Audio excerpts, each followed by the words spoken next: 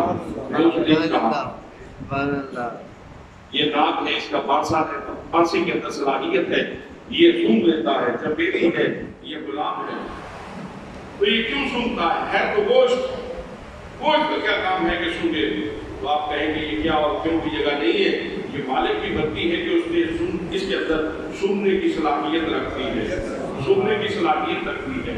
حضرات یہ کان میں ایک پردہ ہے، وہ بھی گوشت کا ایک ٹوکرا ہے، اور اس کے اندر جو ہے وہ سننے کی صلاحیت رکھتی ہے، کیوں؟ تو اس کیوں کا جواب یہی ملے گا کہ یہ کیوں کی جگہ نہیں ہے، مالک کی مرضی ہے، اس نے گوشت کے جس ٹوکرے میں چاہا تو سننے کی صلاحیت رکھتی۔ حضرات محترم یہی بات کو میں سمجھانا چاہتا ہوں کہ مالک اگر گوشت کے ٹوکرے میں چاہے تو بولنے کی صلاحیت رکھ لیتا ہے، مالک اگر چاہے تو گوشت کے ٹوکرے میں دیکھنے کی صلاحیت رکھ دیتا ہے، مالک اگر چاہے تو گوشت کے ٹوکرے میں سننے کی صلاحیت رکھ دیتا ہے، مالک اگر چاہے تو اس گوشت کے ٹوکرے میں سننے کی صلاحیت رکھ دیتا ہے۔ یہ مالک کی مرضی ہے، تو وہ مالک جو گوشت کے ٹوکرے میں سننے کی، بولنے کی اور سننے کی صلاحیت رکھ سکتا ہے، وہ مالک چاہے تو اپنے نبی کو ساری کائنات کے لیے شاہد بھی بنا سکتے ہیں۔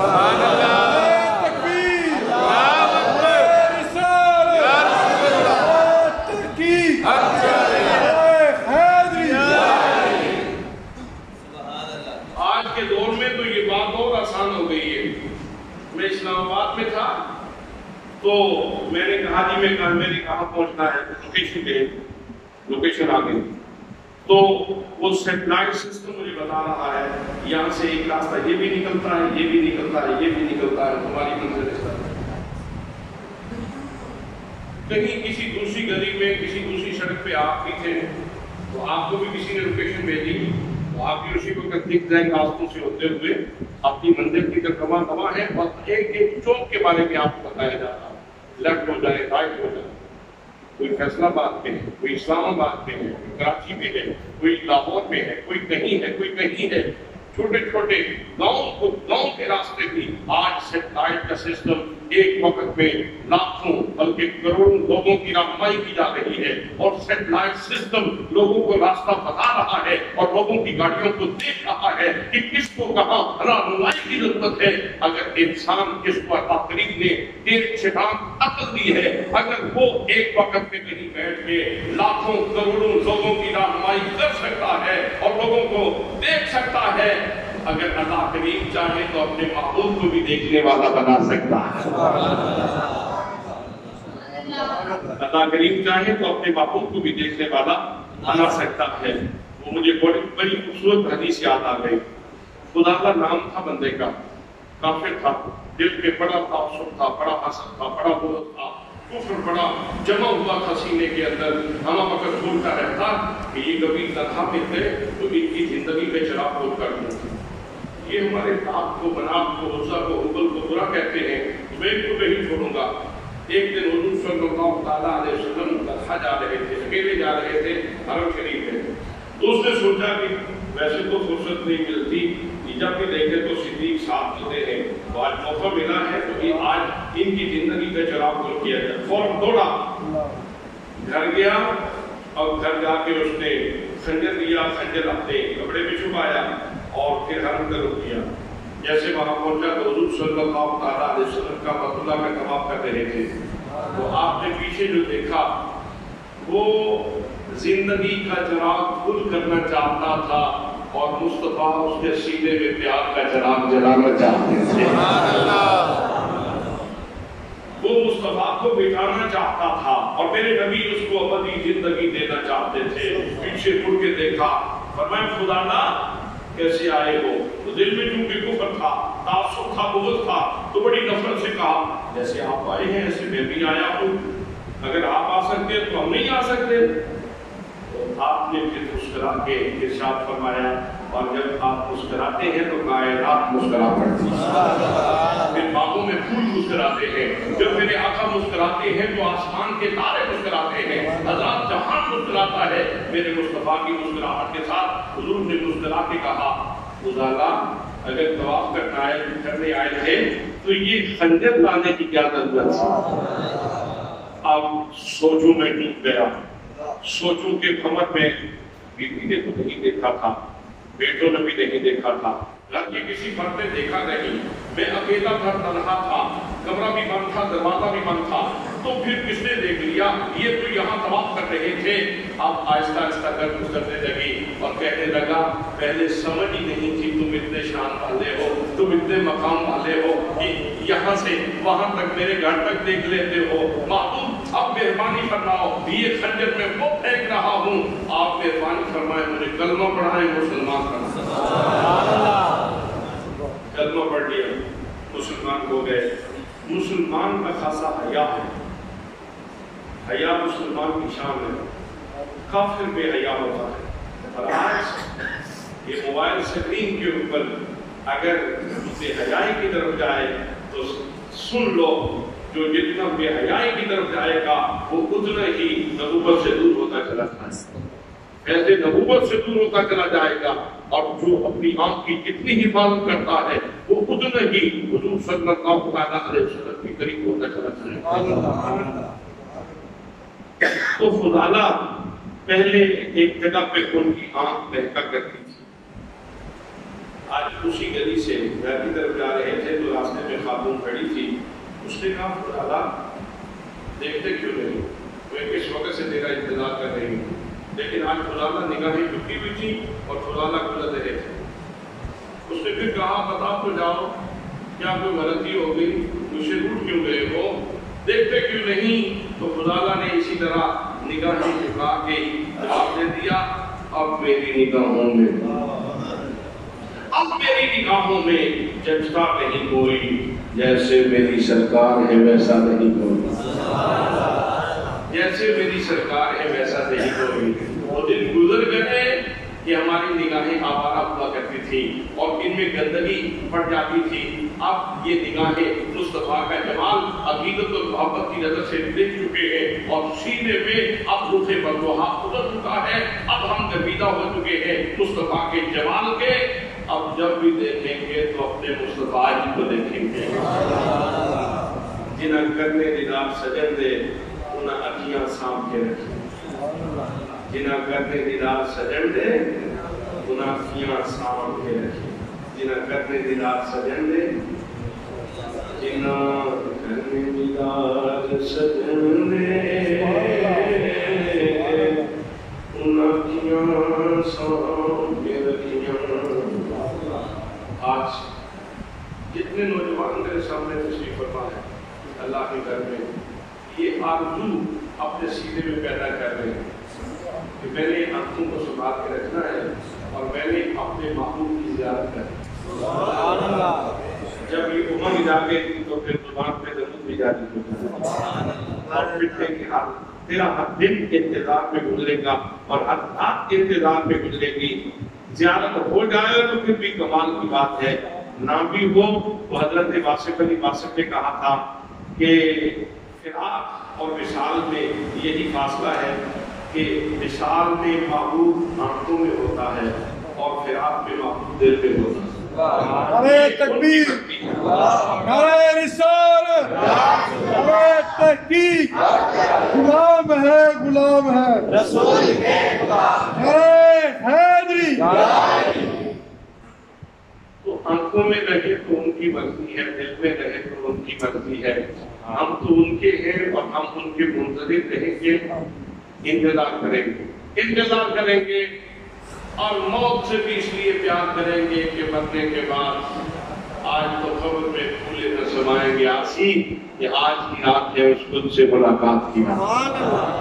اور مرتے وقت بھی یہ کہیں کہ شام کوئی میرا شام نہیں آیا، میری شام کو شام لگائی، شام میں دے مدر شام تمہارا جن شام شام کو لائی، آجا بے شامہ بہ گئی شامہ بچی بھی شام کو آئے ستاویاں اور شام جنگی جس شام و شام کر لائے، ستاویاں اور شام جنگی جس شام و شام کر لائے. حضرات میں نوجوانوں کے لیے عرض کر رہا ہوں، اگر کبھی آنکھ کہتے اور کسی غلط منظر پہ نظر پڑے تو فوراً اپنا زاویہ نظر بدلو اور یہ کہو جنا گھر میں دیدار سجن دے انہیاں سان کے رکھیاں جنا گھر میں دیدار سجن دے. خدادہ بھی یہی کہتے تھے، خدادہ بھی یہی کہتے تھے جنا گھر میں دیدار سجن دے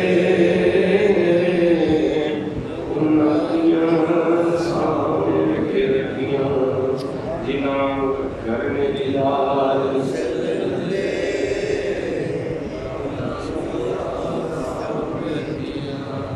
اللہ بھی نگران، اس کا رسول بھی نگران ہے. ہاتھ بڑھانے سے پہلے سوچ، اللہ دیکھ رہا ہے، اس کا رسول بھی اس کی عطا سے دیکھ رہا ہے. اگر انہوں نے یہ فرما دیا کہ تم کتنے بے شرم ہو کہ تصور بھی پختہ تھا، عقیدہ بھی تھا، پھر بھی تم گناہوں میں گھسے تھے، اس وقت کیا جواب دیں گے؟ اس وقت کیا جواب دیں گے؟ زندگی تو بہت تھوڑی ہے، سانسیں تو بہت تھوڑی ہیں، وقت تو بہت تھوڑا ہے، موت تو سر پہ کھڑی ہے، پتہ نہیں کس لمحے کس ہنگام یہاں سے چلے جانا ہے. آئیے آج کے بعد اپنی زندگی کو پاکیزہ بنانے کی کوشش کریں. اپنے صبح شام کو اس کی نگرانی کریں، بڑھتے ہوئے ہاتھ کی نگرانی کریں، اٹھتی ہوئی آنکھ کی نگرانی کریں اور اٹھتے ہوئے قدم کی نگرانی کریں اور دیکھیں کہ میرا ہاتھ کس طرف جا رہا ہے، میرا پاؤں کس طرف اٹھ رہا ہے اور میری آنکھ کس طرف دیکھ رہی ہے، میرا کان کیا سن رہا ہے.